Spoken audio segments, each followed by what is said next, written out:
Willie hit at least one home run in every inning from inning 1 to inning 16.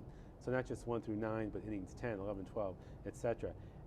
No player is ever going to break this record because how many players even get a base hit from innings 10 through 16, let alone get a home run in all those innings. And while it's an obscure record, I think it does say something important about Willie. It speaks to his longevity, that he played long enough to be in those many games. The fact that he was a great power hitter, and he was a great clutch hitter. Getting a home run in extra innings, that would usually win the game. I think Willie is proud of all of those attributes of his baseball skills. You write about many of these feats, and having not seen him play, I was just amazed at what he can do, to the point where I actually think he's probably the greatest ball player of all time. Which of his feats do you find most impressive? That's a tough one to answer because really Willie's greatness is not defined by his numbers. It's really the plays that he made, the way that he did things so distinctively. Just two quick examples.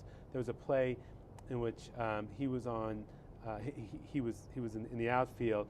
Hank Aaron was on first base. The hitter hits his deep drive into right center field toward the wall. Willie sprints to the wall, makes a catch over his shoulder, catches the ball. Hank Aaron had rounded second base, thinking it was going to be a hit. He sees the ball caught. He turns around. He runs back to first. Willie spins around.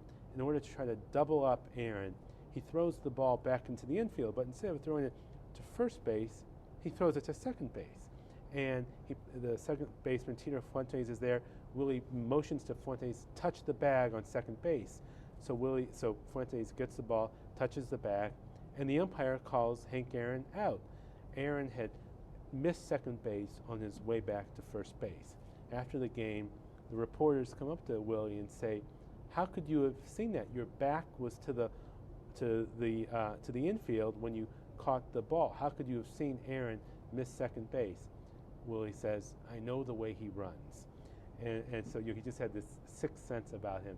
And there are plays like this, and one other great play that he made that again speaks to these unique skills.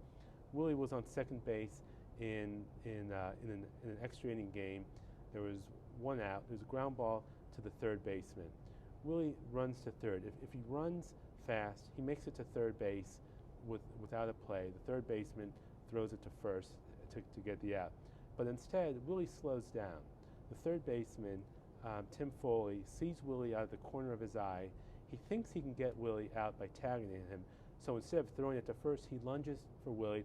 Willie eludes the tag, makes it into third base safely. So now instead of man on third and 2 outs, it's first and third and 1 out. Then the next batter hits a fly ball to right field. Willie tags up and scores the winning run. So that's a play that shows Willie's skill, his agility, his speed, but also how quickly he thinks about the game as he's running and kind of weighing the risk-reward calculus of making these kinds of plays. It's a play that never appears in the box score, but it wins the game. It's a game that Babe Ruth could have never even conceived of. And one more thing, Willie was 40 years old when he did it, a reminder that Willie was a tremendous player even in the latter part of his career. This excerpt is brought to you by the Massachusetts School of Law, the leader of reform in legal education and a leader in multimedia education for the public. To view the full interview and for a full listing of MSL's programs, log on to mslaw.edu.